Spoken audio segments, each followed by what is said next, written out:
Eto sa unang tingin maputik at saka nagtutulungan sila guys. Ayan o. Maganda yung ganyan pag yung maputik, saka magbibigayan, yun. Tutulakan. Pero parang may iba dito sa video ito Parang kung tutulakin yung pick up, masisira yung likod. Di ba? Tingnan natin guys ang video kung nutulak ba to o sino bang mas malakas, yung boost ba o yung pickup. Tingnan natin guys.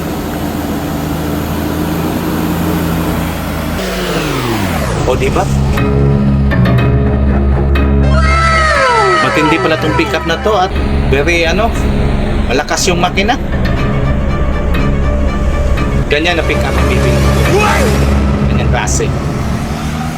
Yakang-yaka kahit boss hatakin yung boss.